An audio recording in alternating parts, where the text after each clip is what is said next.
Salut à tous, j'espère que vous allez bien, c'est Romain et on se retrouve aujourd'hui pour parler d'Antonio Conte. C'est la première vidéo de l'histoire de la chaîne qu'on va lui consacrer et pourtant c'est un entraîneur que j'adore, que je suivais à l'Inter, à Chelsea, un petit peu moins depuis qu'il est à Tottenham. Mais dans tous les cas, si tu imagines une révolution totale au PSG cet été, tu peux pas t'empêcher de penser à lui. Par contre, si Doha veut juste faire quelques petits ajustements et pas de réelle refonte au sein du club, bon, c'est vrai que là, il y a tout de suite des points d'interrogation qui se posent autour du personnage, de l'entraîneur qu'il est. On va développer tout ça dans cette vidéo. Avant cela, j'aimerais revenir sur le match d'hier contre Monaco, défaite 3-0, on a fait un débrief à chaud, dans lequel j'ai oublié Lionel Messi. Alors il n'était pas là hier, vous allez me dire pourquoi en parler. Justement, je trouve que son absence s'est fait ressentir. J'aimerais le mettre à sa faveur. Dans le dernier tiers, Marco Verratti a une vision de jeu, mais beaucoup plus bas sur le terrain. Neymar a beau avoir toute la vision de jeu du monde, il est incapable d'aligner 3 passes. Et on a vu Mbappé, c'était difficile pour lui hier de se faire servir, de recevoir des ballons. Sans Lionel Messi, celui qui débloque un petit peu les situations aux abords de la surface. Pas par la frappe, mais par la passe. Par sa science du placement, sa vision de jeu comme je l'ai dit, et puis son exécution technique. Je suis désolé, les passes décisives et les passes clés qu'il fait. On se fout un petit peu de sa gueule par rapport aux statistiques de passes clés et de passes qui font progresser le ballon. Force est de constater que oui, on en fait sûrement trop avec ces statistiques. Mais hier, on a quand même ressenti un manque de Lionel Messi dans cette équipe du PSG. Et ensuite, la charnière Marquinhos-Kimpembe. Alors là, je suis désolé, je vais énoncer un fait. Sans les performances des gardiens, Navas, en particulier la saison dernière, sachez que la vision de beaucoup de supporters serait bien différente. Parce que Navas leur a sauvé le cul, mais à de nombreuses reprises. La gestion de la profondeur est catastrophique. Et en termes de complémentarité, je suis désolé, mais c'est un petit peu compliqué. Alors pour moi, est-ce qu'il faut en vendre un des deux? Est-ce qu'il faut faire monter Marquinhos au milieu de terrain? Ça, la question se posera plus tard. Mais pour moi, il y a déjà une certitude. Il faut absolument recruter à ce poste un vrai défenseur de classe mondiale. Alors on a pris Sergio Ramos l'été dernier. On comptait sur lui pour ça. Aujourd'hui, force est de constater qu'on ne le met plus dans le débat. Alors il veut rester jusqu'à la fin de son contrat, la position du club est inconnue, mais pour la saison dernière, je suis désolé, je le mets sur la touche. Tout simplement parce qu'il nous a montré que le corps ne répond plus en fait. Là, c'est même plus une blessure, c'est à chaque fois qu'il revient, ça rechute, c'est toujours la même zone du corps, c'est très très inquiétant quoi. Le genou, c'est une zone quand même qui est sensible, disons. Donc pour moi, cette charnière Marquinhos-Kimpembe, on va développer ça dans de futures vidéos, mais il faut la remettre en cause. Pour moi, tactiquement, c'est vraiment un truc qu'il faut remettre en cause avec le milieu et évidemment avec l'attaque, puisque là, tu es obligé de toute façon de recruter. Ensuite, le Classico. Victoire 4-0 du Barça. Alors, félicitations à eux. Mais quand je vois le match hier, j'étais dépité, quoi. Déjà que je suis sous terre depuis une semaine et demie, là, je l'étais encore plus. On a perdu contre ce Real-là. Et en plus, pire encore, on fait croire à ce Real qu'ils sont chauds. Alors que là, ils sont partis pour se prendre un mur contre le Chelsea de Thomas Tuchel. Parce que sans Benzema et sans Thibaut Courtois, ce Real n'est rien. Benzema a offert une carrière à Carlo Ancelotti sur cette saison. Tout simplement, ils se font bousiller hier. Et sans Thibaut Courtois, ils en prennent pas 4, mais ils en prennent 7 ou 8. Voilà. Et de l'autre côté, le Barça, j'aimerais quand même revenir sur leur performance, parce qu'il y a eu un changement de direction, parce qu'il y a eu un changement d'entraîneur. Xavi, bravo, très bel entraîneur, belle philosophie de jeu, fidèle à lui-même, et surtout, il y a eu un recrutement, en fait, en phase avec la philosophie de l'entraîneur. On l'a écouté, quitte à prendre des risques. Aubameyang, évidemment. Traoré, par exemple. On fait confiance aux jeunes aussi, mais ça, c'est un modèle qui est très très Barça. Il n'y a aucun club au monde qui fera autant confiance aux jeunes, ou alors qui aura autant de réussite, ou un modèle aussi développé vis-à-vis de la fameuse Masia.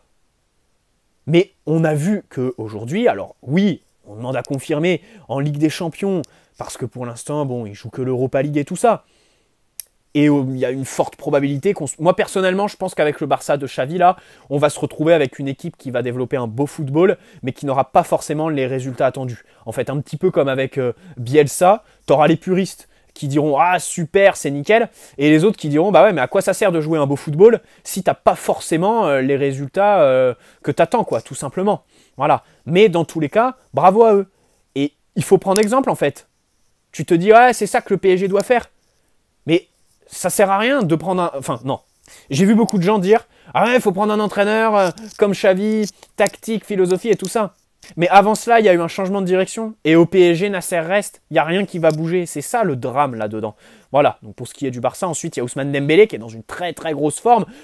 Et de toute façon, je l'avais dit en janvier. Alors, visiblement, il y a un accord verbal avec le PSG. Ma position n'a pas bougé. Pour moi, Ousmane Dembélé, les gens sont trop extrémistes avec lui. Alors plus maintenant, parce que tu tombes dans la culture de l'instant avec ses performances, ça c'est pareil, c'est un autre fléau. Mais le mec, il se blesse, il a peut-être une mauvaise hygiène de vie, mais dans tous les cas, il a un style de jeu qui fait que il prend des coups, une morphologie aussi qui fait que les coups, ils ont des conséquences. N'importe quel joueur se blesserait, pas régulièrement, mais se blesserait avec un style de jeu comme celui d'Ousmane Dembélé. Et puis rappelons quand même que sur les 2 dernières saisons, il joue des matchs, une quarantaine la saison dernière, et là il fait ses matchs, il est en train de faire sa saison. Ce qui lui a fait louper les matchs, c'est surtout son épisode du mercato hivernal. Du vrai faux départ, je veux prolonger, je veux pas prolonger. Au final aujourd'hui il est en pleine forme, en pleine bourre, et évidemment en juin va se poser la question de sa prolongation. Bref, on va attaquer sur Antonio Conte, le poste d'entraîneur au PSG. D'abord, j'aimerais juste vous faire part d'un petit pressentiment concernant Pochettino. Je veux pas qu'il reste. Pour moi, il faut le virer, fallait le virer au lendemain du match contre le Real Madrid. Après, qu'on finisse la saison avec lui, ça me dérange pas puisqu'il n'y a plus rien à jouer. Un intérimaire, ce serait plus symbolique, faire plaisir aux supporters. Mais sinon, bon, ça changerait pas grand-chose, quoi. Voilà, sachant que t'as beau, comme Kylian Mbappé l'a dit, on va pas se mentir, t'as beau caler des 8-0 jusqu'à la fin de la saison, on aura toujours le goût de la Ligue des Champions qui sera très amer, tout simplement. Donc, rester avec Pochettino jusqu'à la fin de la saison, je comprends. Surtout qu'il y a des clubs qui seraient susceptibles de payer pour qu'on s'en sépare, en fait. Faire de l'argent sur lui, ce serait absolument incroyable.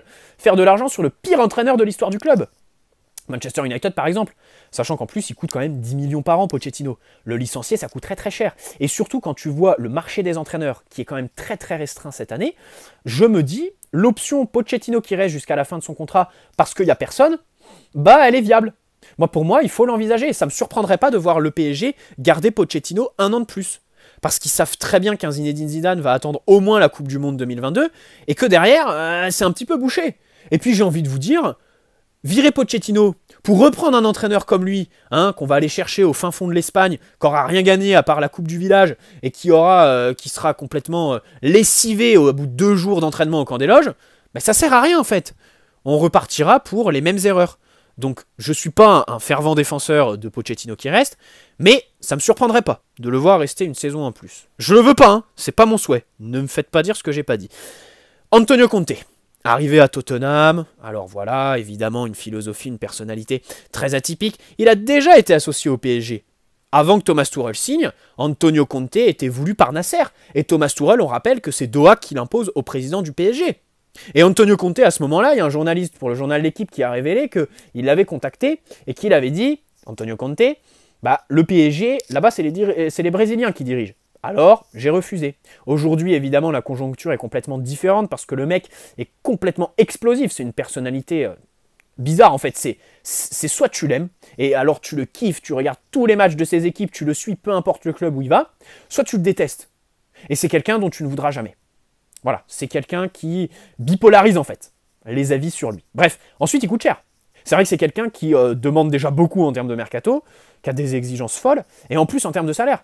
Donc c'est pour ça peut-être que sur les 2 dernières années, il n'a pas pris de gros bancs de top clubs européens. Le Real, on peut penser à ce club-là par exemple. Bref, selon Pasquale Guaro, il y a eu des premiers contacts avec le PSG qui estiment que c'est l'entraîneur parfait pour le club. Comme je l'ai dit en début de vidéo, le point névralgique de cette analyse, ce sera la volonté de Doha. Est-ce qu'au PSG, tu veux une révolution? Si oui, évidemment, c'est l'entraîneur parfait.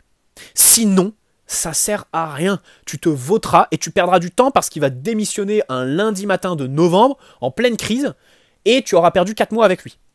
Voilà. Maintenant, développons. On est allé à la conclusion avant le développement. Donc déjà, évidemment, personnalité très atypique. Dans les médias, je peux vous dire que là, ça collerait parfaitement avec la vie que tu mènes quand tu es le PSG. Les conférences de presse, là, ça changerait de Maurizio Pochettino, parce que le mec, pas d'état d'âme. Il en a rien à foutre. Faut taper sur la direction, il le fait. Et évidemment, ce serait très animé. Et ça pourrait faire du bien au club de se faire afficher publiquement par un entraîneur qui a des coronesses, bien évidemment. En plus, une vraie philosophie. Alors on peut le résumer à son système à 3. Je vais vous sortir quelques citations de sa part. Pour moi, il faut retenir le système à 3 et le fait qu'il a une emprise quasi absolue sur ses joueurs. Il veut vraiment que ses joueurs aient toutes les consignes possibles. Il veut en fait que ce soit des voitures radiocommandées. Et c'est lui qui a les télécommandes. Voilà. Chaque joueur sait précisément qu'est-ce qu'il doit faire en fonction de la situation. Tout est prévu. C'est un génie de la tactique, c'est un bosseur absolu, c'est un fou malade ce mec. Il prévoit tout, évidemment. À la différence d'un Allegri, par exemple, qui fait confiance à ses joueurs. Lui, Allegri, sa philosophie, c'est bon, en attaque, je laisse des libertés, il n'y a pas forcément de consignes, parce que les mecs, les Dybala par exemple, un joueur qui l'entraîne aujourd'hui, bah, c'est des mecs, ils sont arrivés à un tel niveau qu'ils n'ont plus besoin d'être bassinés par la tactique. Tu vois ce que je veux dire? Lui, il en a rien à foutre, hein. Ton statut ou pas, tu auras le même nombre de consignes que le petit jeune qui vient du centre de formation, tu vois ce que je veux dire? Et il n'hésitera pas à mettre des joueurs rincés au profit de bons joueurs talentueux pour sa structure, pour garder sa structure. Bref, on va y revenir un petit peu après. Dans cette optique, j'aimerais vous citer quand même Antonio Conte qui disait, je crois que c'était en 2019, « Je dis à mes joueurs qu'en phase offensive, il faut être pessimiste. L'optimiste ne pense jamais qu'il va perdre le ballon. Il ne s'y prépare pas. Le pessimiste le fait, il planifie tout. C'est un grand équilibre. » Alors là, c'est son maître mot, l'équilibre. C'est quelqu'un qui veut absolument un équilibre parfait au sein de son équipe. D'ailleurs, en septembre, je m'en souviens, il avait dénoncé les problèmes de Pochettino avec Messi, Neymar, Mbappé. C'est très compliqué de trouver un équilibre, mais il n'avait pas donné de solution. Donc c'est vrai que j'aimerais bien l'entendre sur les solutions en tant qu'observateur en fait, Antonio Conte, parce que c'est quelqu'un qui est passionnant. D'abord, c'est un entraîneur qui parle beaucoup tactique. Sachez que ça va nous changer, hein. Des Pochettino qui parlent de rien tout simplement, des Tourelle qui étaient en guerre avec Leonardo, et des Unai Emery qui te faisaient part de son analyse sur la concurrence avec 2 bouteilles, où tu comprends rien parce que son accent était bancal. Bref, là c'est sûr que pour les puristes, ceux qui adorent se manger de la tactique à longueur de journée, avec Conte, vous serez servi. Et c'est pour ça aussi que j'aimerais bien le voir au PSG, parce qu'il y en a ras-le-bol, quoi, des débriefs où tu dis tout le temps la même chose, le manque d'intensité, les circuits qui sont pas fluides, en défense, le manque de gestion dans la profondeur, dans les 1 contre 1, la passivité, au milieu de terrain, la nullité tout simplement. Quoi d'autre il y a au PSG? Évidemment le manque sur les ailes, tes latéraux qui sont bridés, et puis le manque de réalisme. Bref, c'est toujours la même chose en fait, hein. Ça fait 5 ans, c'est la même chose, donc ça devient chiant. Avec Antonio Conte, là tu prends un virage à 180 degrés. Par contre, ne pas le résumer à un entraîneur complètement borné, qui met tout le temps sa même structure, et qui sacrifie tout pour ça. Parce qu'il a dit, pareil, c'était en 2020 je crois, un coach doit être flexible, pas idéologique, avec des principes et des idées. Et c'est là où tu auras une analyse juste sur Antonio Conte. Ton analyse sur lui sera juste si tu comprends ça. Et il y en a beaucoup qui ne le comprennent pas, qui pensent que c'est vraiment un mec complètement extrémiste, une vraie bombe à retardement. Alors je pense aussi que pour le PSG, ce serait une bombe à retardement, hein. Mais tactiquement, le mec n'est pas borné. C'est pas un entraîneur qui va mettre un dispositif en place et le garder tout le temps. Non. Il y a des exemples qui sont très nombreux, hein. À l'Inter Milan, par exemple, je me souviens qu'il gagne un derby contre l'AC Milan en changeant de tactique à la mi-temps. Et au final, en seconde mi-temps, il pisse sur l'AC Milan. À Chelsea, quand il trouve une excellente dynamique, c'est lors d'une déroute contre Arsenal où il choisit de passer à 5 défenseurs. Tout simplement. Donc c'est quelqu'un qui est très flexible. Ne pas le résumer à son 3-5-2, 3-4-3 et tout ça. Même si, bien sûr, c'est son système préférentiel. En cours de match, il est très pragmatique. Ça, c'est important. Il est capable de changer de système. C'est pas non plus un fou qui ne se remet pas en question. Parce qu'en général, les entraîneurs... C'est pour ça que Mourinho, aujourd'hui, a un peu dépassé. Tu vois ce que je veux dire? Moi, je le trouve complètement carbonisé, Mourinho. Un entraîneur qui met un dispositif en place, il le met au début du match, et au fil du match, incapable, que ce soit en termes de coaching ou en termes de changement tactique, de changer quelque chose. Bah, c'est peut-être aussi par manque de remise en question. Parce que le mec est tellement enfermé dans une idéologie, il y croit tellement qu'il jusqu'au bout, il va se dire « Non, c'est pas possible, je peux pas changer. » Tu vois ce que je veux dire? Lui, il est flexible. Et c'est quand même un paradoxe pour quelqu'un qui vient de l'école italienne, évidemment, et pour quelqu'un surtout de sa personnalité. Hein, parce que tu aurais tendance à croire, à tort, justement, je vous ai montré par A plus B, que c'est quelqu'un qui n'est pas flexible. Bref, nuance aussi sur la Ligue des Champions. C'est quelqu'un qui compte des échecs en Ligue des Champions. Souvent, il sneak en Ligue des Champions. Donc ça, c'est vrai que c'est un point quand même qui est assez négatif. Et puis, il coûte cher. Là, c'est clair que tu ferais de lui l'entraîneur le plus cher de l'histoire du club, bien évidemment. Ensuite, bon, le mercato. Alors, c'est quelqu'un qui demande beaucoup. Sachez que la logique, 1, le marketing, ça colle pas avec lui. 2, les recrutements de joueurs avec un statut confirmé, qui n'ont plus rien à prouver, qui ont tout gagné et qui prennent un petit peu tout le monde de haut. Ramos, Messi et tout ça, même Wijnaldum. Ça, alors là, non. Avec lui, pareil, il faut abandonner ça. Et le problème, c'est est-ce que la direction va lui laisser assez de marge de manœuvre pour se détacher de ça? Est-ce qu'on va réussir à trouver la bonne équation? Ou est-ce que Antonio Conte va signer et au final, il sera obligé de composer avec les recrutements de Nasser et du directeur sportif? Pareil, il lui faudrait un directeur sportif qui s'entend avec lui. Ou tout simplement pas de directeur sportif. Moi, je pense qu'avec Antonio Conte, là, c'est très clair, il faut supprimer le poste de directeur sportif. Hein. Parce que le mec est tellement explosif, je pense qu'il aura assez de Nasser et de Doha. Voilà. Donc, Là-dessus, encore une fois, le contexte, c'est quelque chose qui est à prendre en compte. Aujourd'hui, on ne peut pas trop parler. Quoique, je trouve quand même que là, c'est assez clair. Nasser devrait rester. Leonardo n'est toujours pas parti. Je pense qu'il va partir en juin. Mais je pense qu'à Doha, on veut faire des petits... Personnellement, c'est un avis. Il n'y a pas d'informations là-dessus aujourd'hui. C'est très flou. Je pense qu'on va assister à quelques réajustements, mais pas de réelle révolution, refonte totale. C'est pour ça qu'aujourd'hui, Antonio Conte, bah, je me dis ce serait plus envoyer une bombe qu'autre chose au camp des loges, quoi.